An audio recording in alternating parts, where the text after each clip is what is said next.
A strength athlete or someone seeking physique goals and currently wondering how you should potentially eat and how you should spread out nutrition over the course of a day, do I have the answer for you? Well, maybe not the complete answer, but a good scientific guess as to what we know currently. First, let's talk about meal frequency. Meal frequency used to be all the rage in terms of strength and hypertrophy work, but as more and more literature comes out, we're finding that it tends to not be as big a deal as what we thought. With one caveat: if you're not eating with a high enough frequency at the very low end, it can cost you some gains and potentially some muscle. So, what do I mean by that?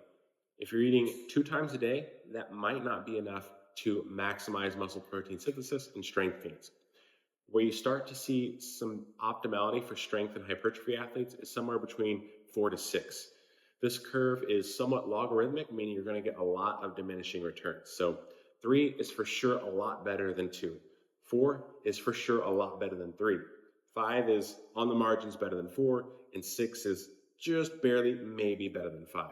So if you can stick somewhere in at least 4, you're going to be getting almost all, if not all, of your gains. In terms of protein utilization and spreading protein out throughout these meals, we now know that you can intake a large amount of protein at one meal and likely still get a lot of muscular benefit. We have one study showing utilization of up to 100 grams of protein. And the large reason for this is because when you take in that much protein, oftentimes the speed at which that can get digested slows down significantly. So it's not like you immediately inject 100 grams of protein into your system. It's you have a humongous meal and you're digesting it over hours and hours and hours. So don't stress too hard about protein at any one given meal, provided you're not doing extreme things like taking in 200 grams of whey or taking in 5 grams of protein at one meal. If you can stick somewhere between 20 and 50 grams of protein at any one given meal and spread that out over 3, 4, 5 meals across the day, you're going to be just fine. Some honorable mentions about protein, though, is if you can take in a good amount of protein, again, somewhere between 20 and 50 grams, around 2 hours pre and 2 hours post of your workout, you're probably going to be maximizing muscle protein synthesis there, which is where we're making all our gains. Carbohydrate distribution is a lot less sexy, but it kind of carries with it some of the similar recommendations of protein. If you're taking in a good amount of carbohydrates around pre-workout, usually fast digesting carbs, and carbohydrate intake post-workout, you're going to be checking almost all of your boxes. The remaining considerations that you have is you want to optimize for performance, life, and adherence.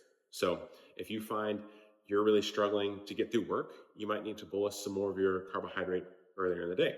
If you're finding that you're a DJ or something and your work's a little bit later in the day, maybe bolus some carbs towards then.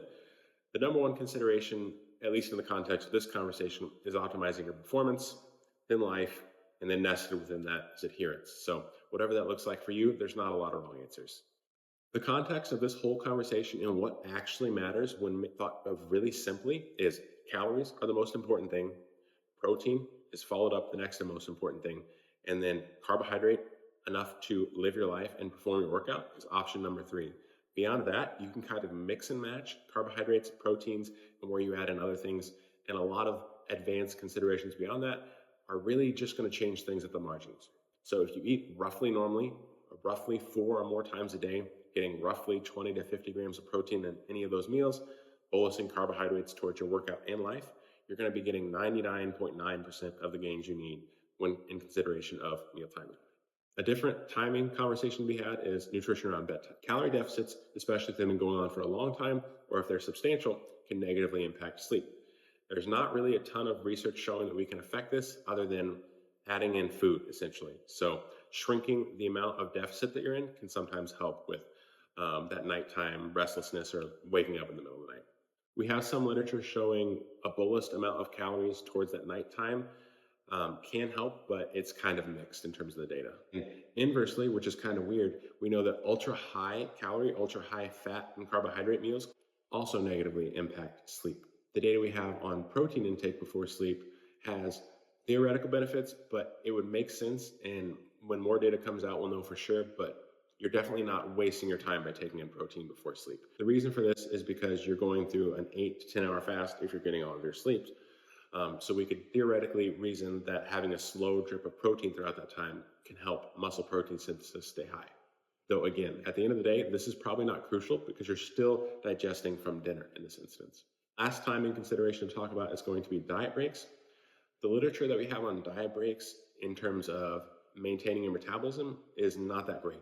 In most instances, we'll recommend that you continue with the diet and get to that body weight that you're trying to get to. However, there is one overarching and unique consideration to think about here, and that's going to be adherence. The literature that we do have on diet breaks show that if you take them regularly when you need them, adherence goes through the roof, willpower and motivation goes through the roof, and overall mood and happiness goes through the roof. So if you're someone that is really grinding at the tail end of a diet and you find yourself really not able to stick with it, this might be an opportunity for you to take a diet break, go up to maintenance calories for a couple weeks until you really feel like, yeah, I could bust out another 8 weeks of dieting. That's going to be individual differences though, and you'll just kind of have to experiment with that.